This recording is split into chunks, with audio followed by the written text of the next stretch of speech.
The October Brimstone Sands update for New World is absolutely looking incredible, and I'm not just sniffing that copium. Oh my god, it does actually look amazing. And there's quite a lot to talk about, so let's get to it. One of the first things that they talk about is some reworks to some towns and the starting experience. So Everfall is being changed from its current iteration, and it's going to be turning into more like a London style town. Maybe not London, but very UK in feel, and I have to say it's a very drastic change, but it does look incredible. I'm sort of surprised they didn't change Morningdale instead of this, but never mind. And the other town that they are changing is Monarch's Bluff. That's going from its like little wooden fort looking thing into an absolutely beautiful castle. And a lot of the starting areas are being reworked because they said that they are reworking these starting from level 1 to 25 pretty much completely. And on the face of it, that's a great change. My only concern is that for people like myself, I don't really interact with that very much because I'm already level 60, right? But maybe this is a push where they're actually going to try and get new players into the game. But moving on to Brimstone Sands, the town and the zone itself looks absolutely incredible. It's very Egypt inspired, and I think it's because the Egyptians were there and then like 1,000 years later the Romans came, so it's like Egypt and Roman fusion. They spoke about a big war and a big falling out. They also mentioned something about an ally that becomes an enemy, so a little teaser into the story there. I actually have no idea who they're talking about though. Along with the new zone, of course, we are getting a new weapon, the Greatsword. Interestingly, the Greatsword is going to scale with strength and dex 50-50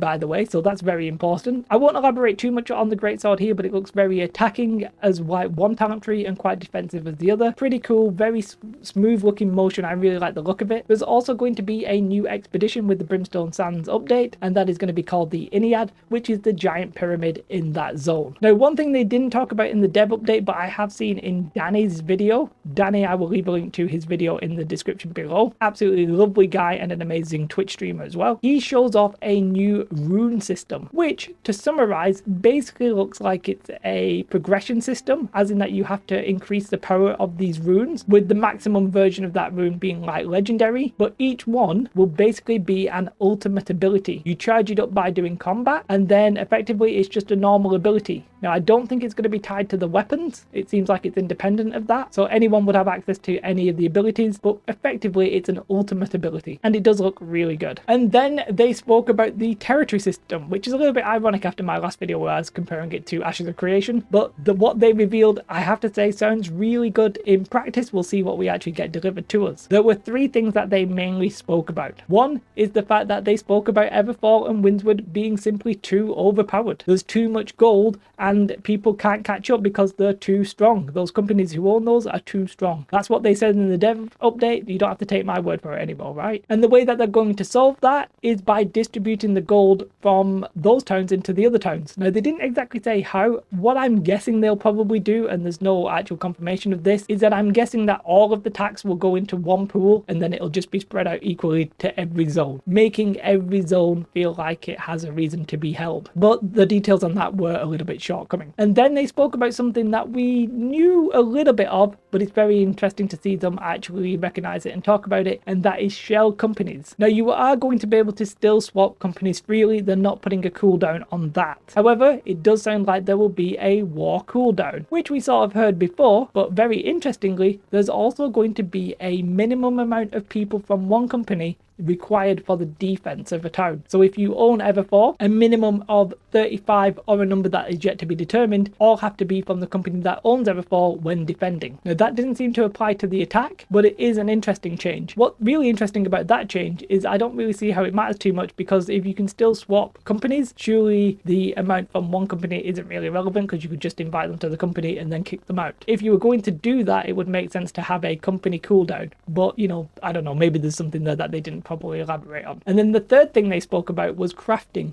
Now, if I'm honest, I didn't really understand what they were getting at here. Initially, Scott mentioned about the crafting stations. Most people are not concerned about getting the right crafting station. A lot of zones already have tier 5. What they might be concerned about is having the right buff in the right town that they own a house. You know, maybe you need armor's inspiration, but the town that you have a house, it isn't there. So what do? Well, you're knackered basically. So I'm guessing what they're talking about here is maybe removing those town buff from being related to crafting. crafting, and maybe they'll just up all the crafts by 5 instead of having the time buffs. However, I would like to see a complete change to the crafting system because I think it's a little bit crap. Hey, that's my honest feedback, so I mean, it is what it is. Then they did speak about the PTR. Now, it sounds like we're going to get the PTR very soon, but they didn't exactly say when. However, I would suspect that it's going to be this week. And of course, like they did with the previous patch, the PTR is going to be in a few different stages. We're going to be getting the starting rework, so all the like level 1 to 25 zones that have been changed, they're going to be in this patch, and we're going to get the greatsword itself, but not the new zone. However, we will get all of the little changes as well, you know, all the bug fixes, any changes they make to systems, that'll all come in the start of the patch. And then once they're happy with that, we will then get access to Brimstone Sands itself. All in all, these changes are absolutely massive. Big shout out to Danny, who I've been watching his content for, trying to like pick up any information. I will leave a link to both his Twitch channel and his YouTube channel. Please go and give him either a like or a follow or whatever it is that you need to do on that platform. Thank you very much for watching. Let me know your thoughts about this update. It's a big one. Have a most beautiful day. Like and subscribe. Goodbye.